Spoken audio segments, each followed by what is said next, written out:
नमस्कार मैत्रिणींनो, इथे चिकन आणलेलं आहे. आता चिकन आपण स्वच्छ धुवून घेऊया आणि आपल्याला या मालवणी मसाल्यामध्ये चिकनची कालवण बनवायचं आहे.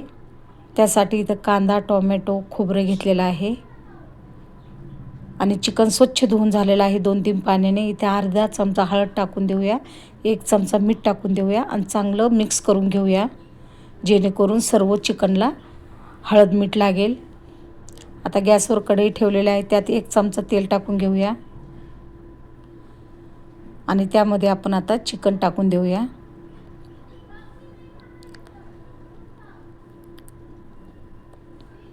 शिजण्यासाठी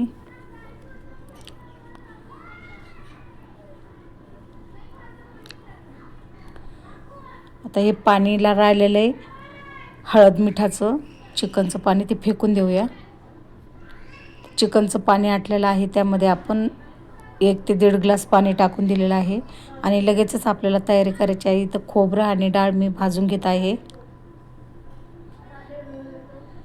खोबरं आणि डाळ आपण भाजून मसाला केलेला आहे आणि इथे फुलके बनवलेले आहेत चिकनबरोबर खाण्यासाठी.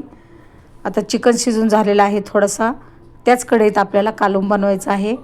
आता इथे कांदा, टोमॅटो, अद्रक, लसूण याची पेस्ट करून आपण कढईमध्ये टाकून देणार आहोत. असं झटपट आपल्याला चिकनचे कालवण बनवायचं आहे. आता चांगला मसाला परतलेला आहे कांदा, टोमॅटो. आता इथं मालवणी येजोक मसाला आपण टाकून देणार आहोत. त्यामध्ये आपल्याला मस्त अशी चिकनचं कालवण बनवायचं आहे. आता डाळ आणि खोबरं वाटण त्यामध्ये टाकून दिलेलं आहे, ते पण चांगलं आपण 1 मिनिट परतून घेऊया, कारण पहिलं भाजून घेतलेलं आहे.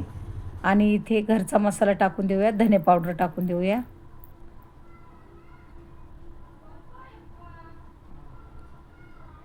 आता चिकन टाकून दिलेलं आहे, सर्व मिक्स करून घेऊया मस्त.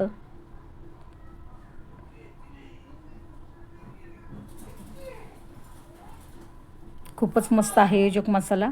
आता चिकनच्या रस्स्याला उकळी आलेली आहे, येजोक मसाला टाकून दिलेला आहे, खूप सारा मसाला टाकलेला आहे आणि चांगलं उकळत आहे. आता गॅस बंद करून घेऊया, पुन्हा एकदा बघूया. वाव, किती सुंदर झालेलं आहे चिकनचं कालवण. थोडीशी कोथिंबीर टाकून देऊया. आता सर्व करून घेऊया. अशा प्रकारे भात, फुलकं, चिकनचं कालवण. कसं वाटलं येजोक मसाल्यातील मालवणी चिकन कालवण? आवडल्यास नक्की लाईक करा.